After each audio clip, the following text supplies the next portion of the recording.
Hello friends, চলো আজ তোমাদের সাথে আমি শেয়ার করি মোগলাই পরোটার আলুর তরকারি রেসিপি। আমি নিয়ে নিয়েছি 300 গ্রাম ময়দা, ওতে নুন চিনি দিয়ে ভালো করে আমি এখানে মেখে নেব। তারপরে ওতে ময়নের জন্য একটু বেশি করে সাদা তেল দিয়ে ভালো মিশিয়ে নিতে হবে।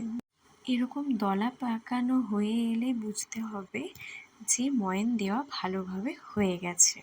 এরপর আস্তে আস্তে পরিমাণ মতো জল দিয়ে ভালো করে মেখে নিতে হবে। ময়দাটা বেশি টাইট করে মাখলেও হবে না, একটু ঢিলা ঢিলা ভাবেই মাখতে হবে।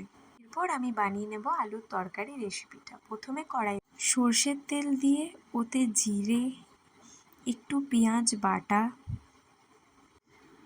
বাটাটা একটু লাল লাল করে হালকা ভেজে নিয়ে ওতে আদা রসুন বাটা, লঙ্কা বাটা দিয়ে ভালো করে ভেজে নিতে হবে। তারপর ওতে নুন, চিনি, হলুদ গুঁড়ো, ধনে গুঁড়ো দিয়ে ভালো করে ভেজে নিতে হবে। তারপর ওতে বাদাম কুচি দিয়ে ভেজে নিতে হবে। বাদাম কুচিটা কিন্তু একদমই অপশনাল, চাইলে দিতেও পারো নাও দিতে পারো। তারপর ওতে সেদ্ধ করে রাখা আলু দিয়ে ভালো করে মিশিয়ে নিতে হবে। তারপর ওতে পরিমাণ মতো জল দিয়ে একটু ফুটিয়ে নিলেই রেডি আমাদের আলুর তরকারি।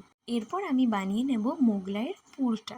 প্রথমে কড়াইতে একটু সাদা তেল দিয়ে ওতে জিরে, পেঁয়াজ বাটা, আদা রসুন লঙ্কা বাটা দিয়ে ভালো করে মিশিয়ে নিতে হবে। ওতে পরিমাণ মতো নুন, চিনি, হলুদ গুঁড়ো দিয়ে ভালো করে একটু কষে নিতে হবে। ওতে ধনে গুঁড়ো দিতে হবে। তারপর ওতে বাদাম কুচি দিয়ে ভালো করে মিশিয়ে নিতে হবে।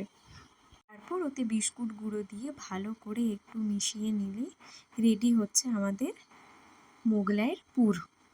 তারপরে এখানে ময়দাটাকে একটু পাতলা করে বেলে নিতে হবে আর দু সাইডটা একটু হালকা করে মুড়ে নিতে হবে, কারণ ভেতরের যে পুরটা ওটা বেরিয়ে যাওয়ার সম্ভাবনা থাকে। এরপর পেঁয়াজ লঙ্কা কুচি, তাতে দুটো ডিম দিয়ে ভালো করে বিস্কুটের যে পেস্টটা ছিল ওটা ভালো করে মিশ্রণ দিয়ে নিয়ে ওই যে ময়দাটার মধ্যে পাতলা করে দিয়ে নিতে হবে। তারপর দু সাইডে ভালো করে মুড়ে নিয়ে সাবধানে তুলে নিতে হবে। তারপর কড়াইতে সাদা তেল গরম করে নিয়ে এক এক করে দিয়ে দিতে হবে। এপিঠ ওপিঠ ভালো করে ভেজে নিয়ে একদমই লো ফ্লেমে ভাজতে হবে, কারণ একটু বেশি আঁচে ভাজলে জিনিসটা ধরে যাওয়ার ভয় থাকবে, কারণ ভেতরটা কাঁচা থেকে যাবে আর বাইরেটা ওপর থেকে লালই দেখাবে। ভালো করে এপিঠ ওপিঠ ভেজে নিলেই রেডি আমাদের মোগলাই পরোটা।